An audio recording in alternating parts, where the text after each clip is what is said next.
Olá pessoal, tudo bem? Eu sou o professor Carlos Campani, da Universidade Federal de Pelotas, e estamos aqui então para estudar lógica matemática. Vamos começar então com os conceitos básicos e primeiro vamos definir o que é afinal a lógica, né? Então a palavra lógica tem sua origem etimológica numa palavra grega, logos, que significa razão, raciocínio. Na filosofia, lógica significa o discurso que busca a razão.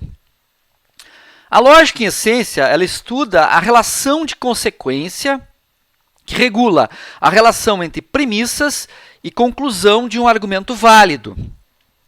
Particularmente, a lógica matemática, que é o principal assunto nesta disciplina de estruturas lógico-dedutivas, estuda a verdade ou falsidade dos enunciados matemáticos e a validade ou legitimidade dos argumentos matemáticos. O que é um argumento? Vamos começar por aqui. Um argumento é um sistema de sentenças declarativas, uma das quais é chamada de conclusão e todas as outras de premissas, né? Então, um argumento ele é legítimo ou válido quando a conclusão decorre, é consequência das premissas do argumento. E observem, é importante verificar isso, não se confundam. A validade ou legitimidade de um argumento é completamente independente da verdade ou falsidade de suas premissas e conclusão. Então, podemos ter todas as combinações, premissas verdadeiras, conclusão falsa, premissas falsas, conclusão verdadeira, e por aí vai. Tá? Isso não muda o fato de um argumento ser válido ou legítimo ou ser ilegítimo, né? Nós vamos mostrar isso agora, né? Nesse primeiro exemplo, né? Todos os homens são mortais, todos os gregos são homens, logo, todos os gregos são mortais. Nesse argumento, as duas primeiras sentenças, todos os homens são mortais e todos os gregos são homens, são as premissas. E a conclusão é todos os gregos são mortais. Observem, esse é um argumento legítimo, já vamos mostrar por quê, né, que possui premissas verdadeiras e conclusão verdadeira. É óbvio que todos os homens são mortais é uma premissa verdadeira, todos os gregos, né, são homens, né, entendendo? Todos os habitantes da Grécia são seres humanos, né? E claro, todos os gregos são mortais, né? Então aqui nós temos as duas premissas e a conclusão, né? Para tentar mostrar, bom, em primeiro lugar, um argumento ele é válido ou legítimo, tá? Pela sua estrutura, não pela verdade ou falsidade das premissas e conclusão, né? Então, nesse caso, a gente tem que entender se essa estrutura desse argumento ela é legítima. E a gente pode usar propriedades conjuntos para entender isso. Vamos definir três conjuntos, o conjunto H, o conjunto M e o conjunto G. O conjunto H é o conjunto dos seres humanos, conjunto dos homens. O conjunto M é o conjunto dos seres mortais, né? Então, são mortais aqueles que podem morrer. Homens morrem, cachorros morrem, gatos morrem, enfim. E, finalmente, G é o conjunto dos gregos, ou seja, o conjunto das pessoas que nasceram na Grécia, né? Muito bem. O que significa todos os homens são mortais? Significa que todos os elementos do conjunto dos homens também pertencem ao conjunto dos mortais. Isso significa que o conjunto H é subconjunto do conjunto M. É isso que eu coloquei aqui, ó. O que significa a segunda premissa? Todos os gregos são homens. Significa que todos os elementos que pertencem ao conjunto dos gregos também pertencem ao conjunto H dos homens.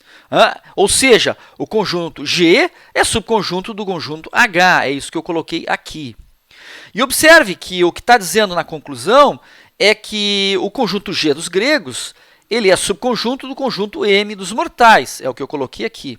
Observem que, então, o argumento está dizendo que se essas duas premissas são verdadeiras, então essa é verdadeira, e isso é uma propriedade óbvia dos conjuntos, né? Se um primeiro conjunto é subconjunto de um segundo, e o segundo é subconjunto de um terceiro, então o primeiro é subconjunto do terceiro. É uma propriedade bem conhecida da teoria dos conjuntos, e prova, então, que o argumento é legítimo, mas legítimo por sua estrutura, tá? Não pela validade ou falsidade de premissas e conclusão.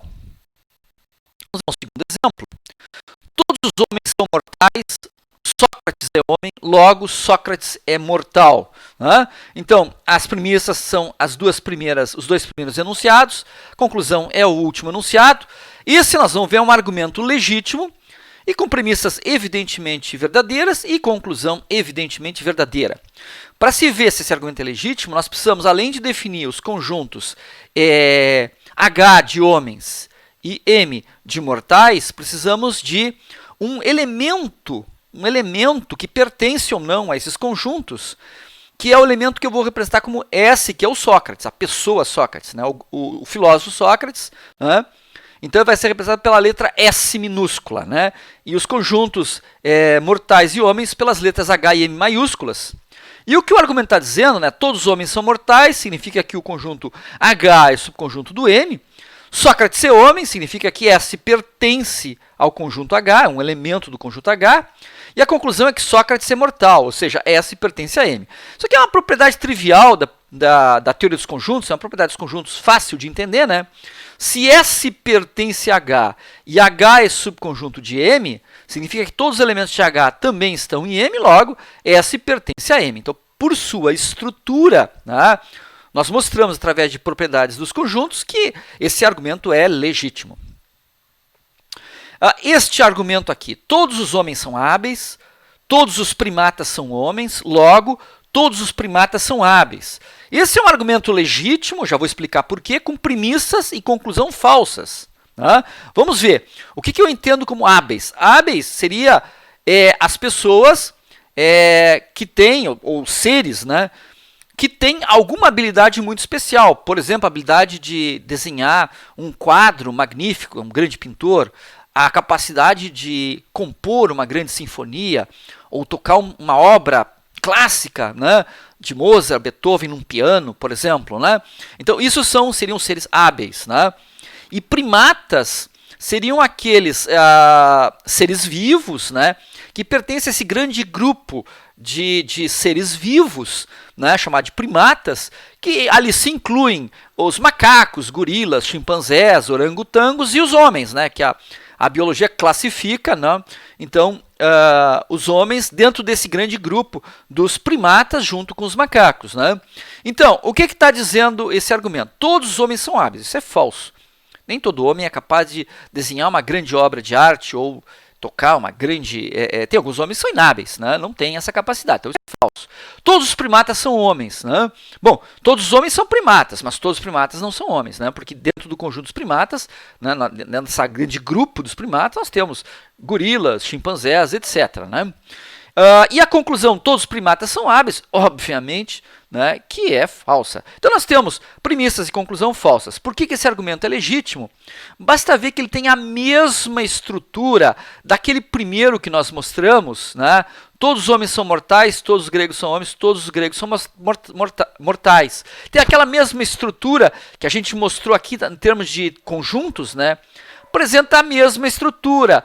Todos os elementos deste conjunto estão neste, todos os elementos deste estão nesse, logo todos os elementos desse estão nesse, né? Por questão de teoria dos conjuntos, é fácil ver então que o argumento, por sua estrutura, é legítimo, mesmo tendo premissas e conclusão falsas, para mostrar que legitimidade de argumentos não tem nada a ver com o valor verdade dos enunciados que formam suas premissas e conclusão. Aqui nós temos um quarto exemplo. Alguns homens são hábeis, alguns primatas são homens, logo alguns primatas são hábeis. Bom, em primeiro lugar, com relação a premissas e conclusão, são verdadeiras. Alguns homens são hábeis. Existem alguns homens que conseguem tocar maravilhosamente um piano, desenhar um quadro, enfim. Alguns homens têm habilidades fantásticas. Alguns primatas são homens, correto, já que o conjunto dos primatas tem, o grupo dos primatas contém lá dentro os seres humanos, né? Logo, alguns primatas são hábeis, isso também é verdadeiro, né? Bom, como dentro dos primatas tem os homens e alguns desses homens são hábeis, logo que os primatas são hábeis. Bem, então, a premissas e conclusão é verdadeira, mas esse argumento é ilegítimo. Não é porque as premissas e conclusões são verdadeiras que o argumento é legítimo. Esse argumento é ilegítimo, ele é inválido. Por quê? Vamos tentar entender, definindo então os conjuntos e fazer uma análise por teoria dos conjuntos, né? Então nós definimos o mesmo H, conjunto dos homens, o E vai ser o conjunto dos hábeis, conjunto dos seres que são hábeis, P vai ser o conjunto dos primatas, né? Então os seres vivos que estão dentro desse grupo, dessa família dos primatas, conforme lá a biologia diz, né? Bom, o que diz a afirmação alguns homens são hábeis? Diz que alguns elementos do conjunto H também são elementos do conjunto E. Isso não significa, veja, alguns, não todos, como eram os outros casos. Então, isso não significa que o conjunto dos homens é subconjunto do conjunto dos hábeis. Isso não é verdade. A primeira sentença, né, o primeiro enunciado ali, a primeira premissa, não está afirmando isso. Está simplesmente afirmando que a interseção do conjunto H, né, então, isto não está sendo afirmado. Isto aqui não está sendo afirmado. O que está afirmando, com alguns homens são hábeis, é que a interseção do conjunto H com o conjunto E é não vazia. Não é vazia. Ok? O segundo enunciado diz que alguns primatas são homens. Também não está afirmando que o conjunto P é subconjunto do conjunto H. Está simplesmente afirmando que a interseção do conjunto H com o conjunto E, do conjunto P de primatas com o conjunto H de homens é não vazia. Tá? Bom, a gente pode então chamar esse conjunto, que é a interseção do H com o E, que é afirmado no primeira premissa de A, e podemos chamar a interseção de P com H o conjunto B, que seria o que está afirmando a segunda premissa. Né? Ambos, então, o A e o B são não vazios. Não vazios. Bom, agora, nós não sabemos nada a respeito dos conjuntos AB. Eles podem ser de qualquer tipo.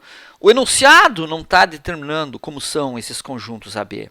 Então, observem, né, que o que a conclusão da premissa está afirmando, tá? Ele simplesmente está afirmando que a intersecção de P com H é não vazia. Portanto, a interseção do A e do B, que são as duas interseções anteriores, é não vazia. É só isso que está afirmando. A interseção do A e do B é não vazia. Mas isto, tá, nós não podemos afirmar. Nós não podemos afirmar a partir de saber que P, a interseção de P com E é não vazia, nós não podemos afirmar que a interseção de A com B é não vazia, porque isso depende da estrutura desses conjuntos e o argumento não está definindo essa estrutura, correto? Então, nós não podemos afirmar a conclusão, alguns primatas são hábeis. Isso não decorre das premissas por essas propriedades aqui dos conjuntos que nós mostramos. Nós podemos afirmar, né, o que se exige para que a conclusão seja verdadeira é que P interseção E seja não vazio. Mas a única coisa que nós sabemos é que A interseção B é não vazio. E isso não garante P interseção E não vazio, ok? Então, a conclusão não decorre das premissas, né, pela estrutura do argumento, e, portanto, o argumento é ilegítimo, ele não é válido. O que é uma proposição sentença? Né? A gente chama proposição sentença toda oração declarativa que pode ser classificada em verdadeira ou falsa. Sempre que eu tiver uma declaração, uma oração declarativa, em que eu olho ela e vejo, bom, ela ou é verdadeira ou é falsa, tá? Isso é uma proposição ou sentença. Né? Toda proposição exprime um pensamento de sentido completo, transmite um juízo, um pensamento, uma ideia. Né? Então, observem, para uma oração declarativa ser uma proposição, o que eu tenho que perceber é que ela pode ser classificada em verdadeira ou falsa. Não significa que eu preciso determinar se ela é verdadeira ou falsa. Essa proposição pode versar sobre um assunto que eu desconheço completamente. É uma proposição que eu não sei se é verdadeira ou falsa. O O que eu tenho que saber é se essa proposição ela é verdadeira, ela pode ser verdadeira ou pode ser falsa, que ela pode ser classificada num desses dois. Eu não preciso definir em qual um dos dois, por exemplo, se eu desconheço o assunto ao qual a proposição versa, né? Então, houve exemplos, né?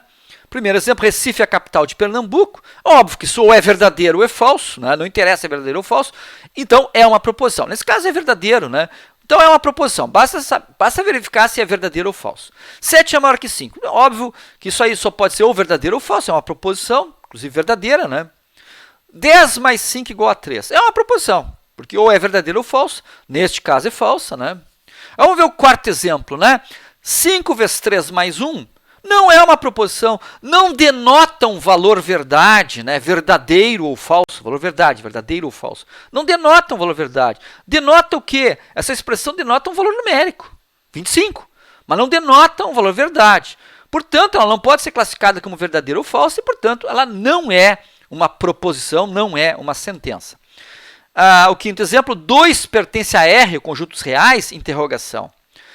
Isso não é uma proposição, porque a exigência para uma frase ser uma oração, ser uma proposição, é que essa frase, essa oração, seja uma oração declarativa.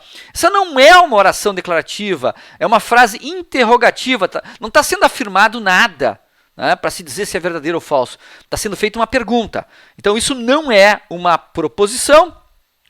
E, finalmente, aqui, o sexto exemplo, x mais 1 igual a 5. Né? Isso pode parecer uma proposição à primeira vista, porque eu posso dizer assim, bom, dependendo do x, né, essa expressão é verdadeira ou é falsa. Né? Mas isso não é uma proposição, porque não exprime uma ideia completa. Eu não tenho todos os elementos, tá, para determinar se isso é verdadeiro ou falso, né? Já que não foi especificado o valor da variável x, está faltante o valor da variável x na expressão. Então, é impossível determinar se a oração é verdadeira ou falsa. E, portanto, ela não é uma proposição. Voltaremos a esse assunto quando formos lá para quantificadores, na parte mais final da disciplina, né? Nós temos a lógica clássica, que é a que estudamos aqui na disciplina de estruturas lógico-dedutivas.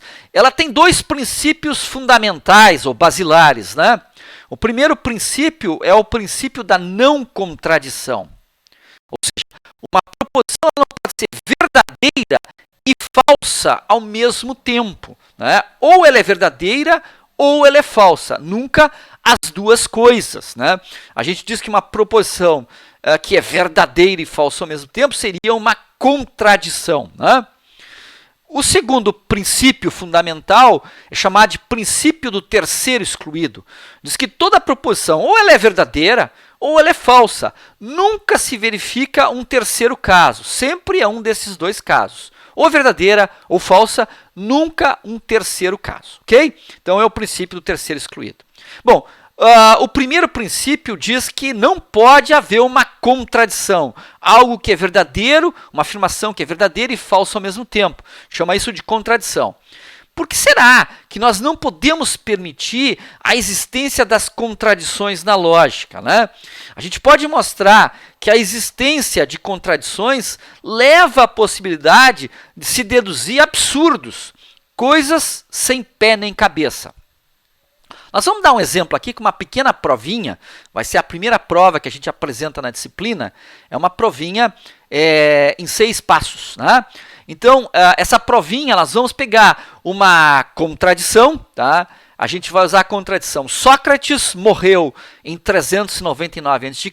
e Sócrates não morreu em 399 a.C., que é o que está aqui. Não importa se Sócrates, afinal, morreu nessa data ou não, tá? Mas Sócrates morreu em 399 a.C., afirma uma coisa, e, ao mesmo tempo, Sócrates não morreu, nega. Nós temos uma afirmação e uma negação, portanto, nós temos verdadeiro e falso ao mesmo tempo.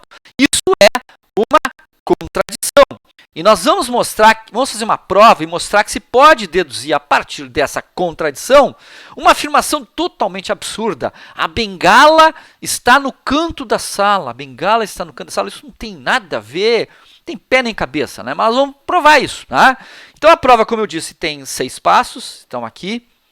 Então, primeiro passo, a gente lança as premissas, que é aquilo que a gente vai aceitar como verdadeiro, que é exatamente a contradição que a gente está propondo, né? Então, na primeira linha, introduzimos a premissa, aquilo que é tomado como verdade a priori, né? A gente toma isso como verdade. Então, a primeira linha da minha prova é a premissa: Sócrates morreu em 399 a.C. e Sócrates não morreu em 399 a.C., ok? Então, começamos então a prova. A segunda linha é uma consequência da primeira. Ela decorre naturalmente da primeira, né, dentro desse argumento, né, e Sócrates morreu em 399 a.C. Por que a gente pode deduzir Sócrates morreu em 399 a.C. da primeira linha, que é Sócrates morreu em 399 a.C. e Sócrates não morreu em 399 a.C.? Isso vem da propriedade do e, que está unindo as duas frases na primeira linha. O e diz que as duas coisas têm que ser verdade. Se eu tenho uma primeira coisa e uma segunda coisa, isso significa que as duas coisas são verdadeiras por si, independente da outra, correto? Então, como o e exige que as duas coisas sejam verdadeiras, então naturalmente a primeira ali, que é Sócrates morreu em 399 a.C., que é a parte esquerda do e, né, a primeira parte do e, isso é verdade por si só, e eu posso então introduzir isso como verdade na segunda linha. Sócrates morreu em 399 a.C. A terceira linha talvez seja um dos passos mais difíceis de entender. Eu posso introduzir a partir, isso é consequência da linha 2, da segunda linha, né, decorre da segunda linha.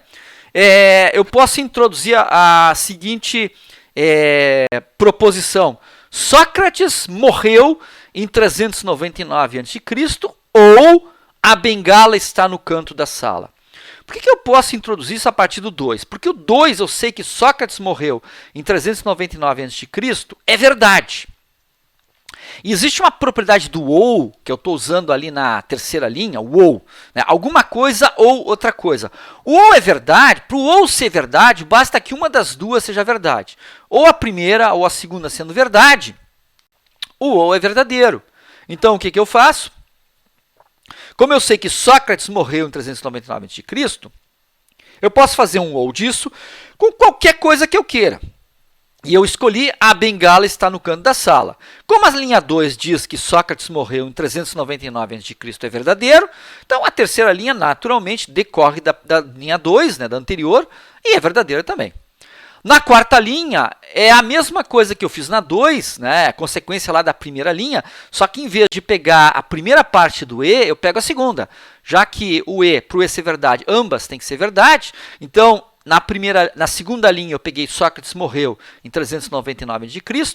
Na quarta linha eu pego a segunda parte. Sócrates não morreu em 399 a.C. porque o e me diz que as duas coisas são verdadeiras. Então, quarta linha é consequência então da primeira, é semelhante ao que eu fiz na linha 2, né? E agora a quinta linha é outro raciocínio difícil de entender, né? Eu posso introduzir na quinta linha a afirmação que a bengala está no canto da sala, e isso decorre das linhas 3 e 4. Por que isso decorre das linhas 3 e 4? Porque o ou exige que um dos dois seja verdadeiro. Ou Sócrates morreu em 399 a.C. é verdadeiro, ou então a bengala está no canto da sala, ali na linha 3, né? Terceiro passo. Ou a bengala está no canto da sala, um dos dois tem que ser verdade. Como a quarta linha está dizendo que Sócrates não morreu em 399 a.C., a parte esquerda do ou da linha 3 é falsa pela linha 4. Né? Logo, para o ou ser verdade, o lado direito do ou tem que ser verdade. Portanto, a bengala está no canto da sala, é verdade. Introduzo isso na quinta linha. Então, a quinta linha é consequência da terceira e da quarta, por uma propriedade óbvia do ou, que exige que um ou outro, né, um dos dois pelo menos, tem que ser verdadeiro. Né?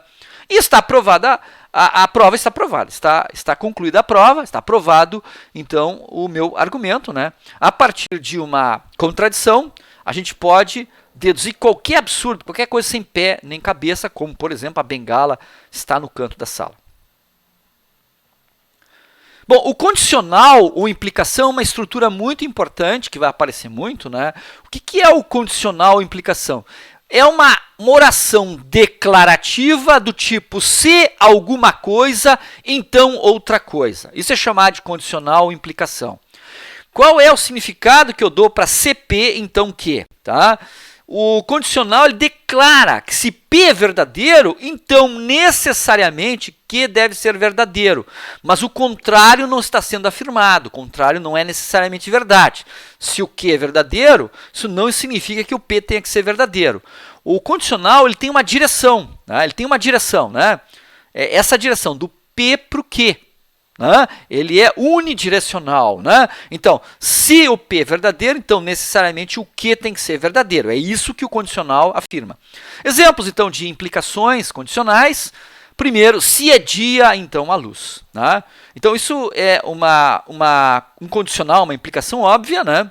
Porque quando há dia, obviamente há luz, né? Não há luz é na noite, né? Agora, observem como o que eu falei, né? Que ele é unidirecional, né? A gente, se é dia, então há luz, exige que sendo dia, então há luz. Isso é óbvio, né? Mas o contrário não é verdade. Havendo luz não é dia necessariamente, porque eu posso estar de noite com iluminação artificial, né? Com vela, com lampião, com lâmpada, né? Então, é isso, pessoal. Né? Esse é o primeiro exemplo. O segundo exemplo. Se todos os homens são mortais e todos os gregos são homens, então todos os gregos são mortais. Observem que aquilo que o que vai entre o P, né, que vai aqui, ó, o P, que é o que vai entre o C e o então, é chamado no condicional de antecedente do condicional. E o que é aquilo que vai depois do então, é chamado de consequente do condicional, consequente da implicação. Então, observem, né? Aqui nós temos um condicional, uma implicação, cujo consequente é todos os homens são mortais e todos os gregos são homens. Desculpe, um antecedente. Se todos os homens são mortais e todos os gregos são homens, e o consequente, todos os gregos são mortais. Né? Esse é um condicional que é idêntico ao argumento que foi apresentado agora há pouco, né? Esse argumento dos gregos, homens imortais, né? Que nós apresentamos agora há pouco, e a gente diz que esse é o condicional equivalente àquele argumento, ok? Muito bem. Então é isso, pessoal. O que eu queria mostrar para vocês nessa videoaula é isso. Continuamos em videoaulas futuras. Um grande abraço. Tchau!